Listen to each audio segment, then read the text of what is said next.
ಸನ್ಮಾನ್ಯ ಸಭಾಧ್ಯಕ್ಷರೇ, ಈಗ ಇನ್ನು ನಾಳೆ ಮಾತಾಡೋದು. ಸನ್ಮಾನ್ಯ ಬಸವರಾಜ್ ಪಾಟೀಲ್ ಯತ್ನಾಳ್ ಅವರು ನನ್ನ ಹೆಸರನ್ನ ಪ್ರಸ್ತಾಪ ಮಾಡಿರೋದ್ರಿಂದ ನಾನು ಅದಕ್ಕೆ ಕ್ಲಾರಿಫಿಕೇಶನ್ ಕೊಡ್ತಕ್ಕಂಥದ್ದು ಅದು ವಾಸ್ತವಾಂಶವನ್ನು ತಿಳಿಸುತ್ತೆ. ಚರ್ಚೆ ಇದೆ, ಬೇಡ.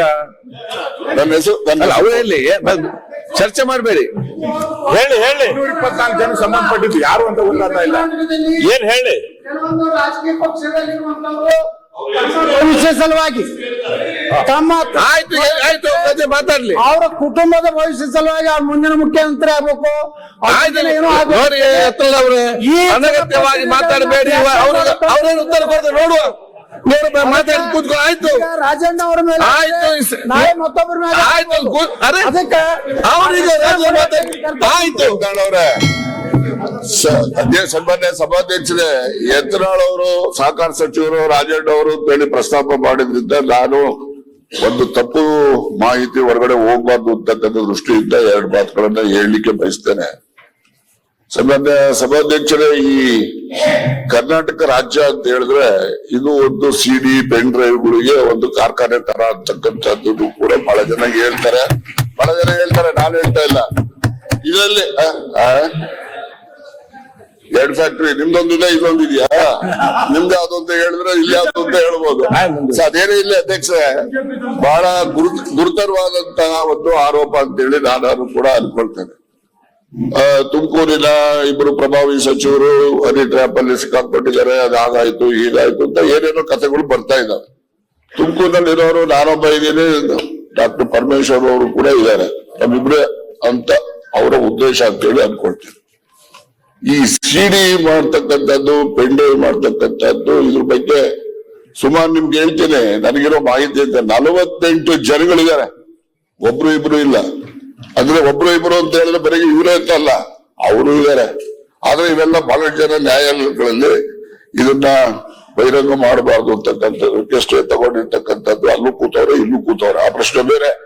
ಇದರಲ್ಲಿ ಬರೀ ನಮ್ಮ ರಾಜ್ಯಕ್ಕೆ ಸೀಮಿತ ಆಗಿಲ್ಲ ಅಧ್ಯಕ್ಷರೇ, ಇದು ರಾಷ್ಟ್ರ ಮಟ್ಟದ ಎಲ್ಲಾ ಪಕ್ಷದಲ್ಲಿರ್ತಕ್ಕಂಥ ಮುಖಂಡಗಳು ಹನಿ ಟ್ರ್ಯಾಪ್ನ ಪೆನ್ ಡ್ರೈವ್ಗಳು ಕೂಡ ಇದಾವೆ. ಆ ಒಂದು ದೃಷ್ಟಿನಲ್ಲಿ ನನ್ನ ಮೇಲೆ ಆರೋಪ ಏನಿದೆ, ಅದಕ್ಕೋಸ್ಕರ ಈ ಆರೋಪಕ್ಕೆ ಇಲ್ಲಿ ಉತ್ತರ ಹೇಳಿದ್ರೆ ಅದಕ್ಕೆ ಸರಿ ಹೋಗೋದಿಲ್ಲ. ನಾನು ನಮ್ಮ ಗೃಹ ಮಂತ್ರಿಗಳಿಗೆ ಒತ್ತಾಯ ಮಾಡ್ತೇನೆ. ನಾನು ಒಂದು ಲಿಖಿತ ಕಂಪ್ಲೇಂಟ್ ಅನ್ನು ಕೊಡ್ತೀನಿ. ಆ ಕಂಪ್ಲೇಂಟ್ ಆಧರಿಸಿ ಅವರು ತನಿಖೆ ಮಾಡಿಸ್ಬೇಕು.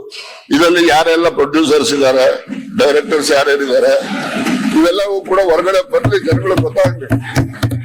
ಆಕ್ಟರ್ಸ್ಗಳು ಯಾರ್ಯಾರು, ಇವೆಲ್ಲ ಗೊತ್ತಾದ್ರೆ ಆಚೆ ಕಡೆನೂ ಸ್ವಾಗತಿಸ್ರಿ, ನಿಮ್ಮಲ್ಲಿ 48 ಜನರದು ಪೆನ್ ಡ್ರೈವ್ಗಳು ಇದಾವೆ. ಇಲ್ಲಿಯವರು ಇದಾರೆ, ಅಲ್ಲಿಯವರು ಇದಾರೆ. ರಾಜ್ಯ ಮಟ್ಟದಲ್ಲ, ರಾಷ್ಟ್ರ ಮಟ್ಟದಲ್ಲಿ ಇರ್ತಕ್ಕಂಥ ಎಲ್ಲಾ ಪಕ್ಷದ ಮುಖಂಡರು ಕೂಡ ಇದಾವೆ. ಅದರಿಂದ ಇದೊಂದು ಪಿಡುಗು. ಇದು ಸುಮ್ಮನೆ ಯಾರೋ ಒಬ್ರು ಮಾಡಿದ್ರೆ ಎಲ್ರಿಗೂ ಕೂಡ ಅನ್ವಯ ಆಗುವ ರೀತಿಯಲ್ಲಿ ಅದನ್ನ ಆರೋಪ ಮಾಡ್ತಕ್ಕಂಥದ್ದು ನಿಲ್ಬೇಕು. ಜನರುಗಳಿಗೆ ಏನು ಸಾರ್ವಜನಿಕ ಜೀವನದಲ್ಲಿ ಇರ್ತಕ್ಕಂಥವ್ರಿಗೆ ಹೊರಗಡೆ ಗೌರವ ಬರಬೇಕು. ಆ ರೀತಿ ಆಗ್ಬೇಕು ಅಂತಕ್ಕಂಥ ಉದ್ದೇಶದಿಂದ ನಾನು ಗೃಹ ಮಂತ್ರಿಗಳಿಗೆ ಒತ್ತಾಯ ಮಾಡ್ತಕ್ಕಂಥದ್ದು. ನಾನು ಲಿಖಿತ ಕಂಪ್ಲೇಂಟ್ ಅನ್ನು ಕೊಡ್ತೇನೆ. ಅದ್ರ ಮೇಲೆ ಅವರು ಸೂಕ್ತವಾಗಿ ತನಿಖೆ ಮಾಡಿಸಿ ಯಾರೆಲ್ಲ ಇದ್ದಾರೆ, ಅವ್ರು ಯಾರೇ ಇರ್ಲಿ, ಅದು ಎಲ್ಲವನ್ನೂ ಕೂಡ ಸಾರ್ವಜನಿಕರಿಗೆ ಬಹಿರಂಗ ಆಗ್ಬೇಕು. ಸುಮ್ನೆ ಪಾಪ ಈ ರೇವಣ್ಣವರು ಅವ್ರದ್ದು, ಅವರ ಇನ್ನೊಂದು ಕುಟುಂಬದ್ದು ಇವೆಲ್ಲ ಬರ್ತವೆ. ಈಗ ನನ್ನ ಮೇಲೂ ಕೂಡ ಅಟೆಂಪ್ಟ್ ಮಾಡಿದ್ದಾರೆ ಅಂತಕ್ಕಂಥದ್ದಕ್ಕೆ ಪುರಾವೆಗಳನ್ನು ಇಟ್ಕೊಂಡಿದ್ದೀನಿ ನಾನು. ಅದ್ರ ಬಗ್ಗೆ ದೂರನ್ನ ಕೊಡ್ತೇನೆ. ಅದಕ್ಕೆ ಗೃಹ ಮಂತ್ರಿಗಳು ಒಂದು ವಿಶೇಷವಾದ ತನಿಖೆಯನ್ನ ಮಾಡಿಸಿ ಯಾರೆಲ್ಲ ಇದ್ದಾರೆ ಅವನ್ನೆಲ್ಲ ಕೂಡ ಬಹಿರಂಗ ಮಾಡಬೇಕು ಅಂತಕ್ಕಂಥದ್ದು ನನ್ನ ಒತ್ತಾಯ. ಲೇಟೆಸ್ಟ್ ಹಾಗೂ ಇಂಟ್ರೆಸ್ಟಿಂಗ್ ಸುದ್ದಿಗಳಿಗಾಗಿ ಬಾಸ್ ಟಿವಿ ಕನ್ನಡ ಚಾನೆಲ್ನ ಸಬ್ಸ್ಕ್ರೈಬ್ ಮಾಡಿ. ಹಾಗೆಯೇ ಬೆಲ್ ಐಕಾನ್ ಪ್ರೆಸ್ ಮಾಡಿ. ಇದರ ಜೊತೆಗೆ ಫೇಸ್ಬುಕ್, ಇನ್ಸ್ಟಾಗ್ರಾಮ್, ಎಕ್ಸ್ ನಲ್ಲೂ ಮಿಸ್ ಮಾಡದೆ ಫಾಲೋ ಮಾಡಿ.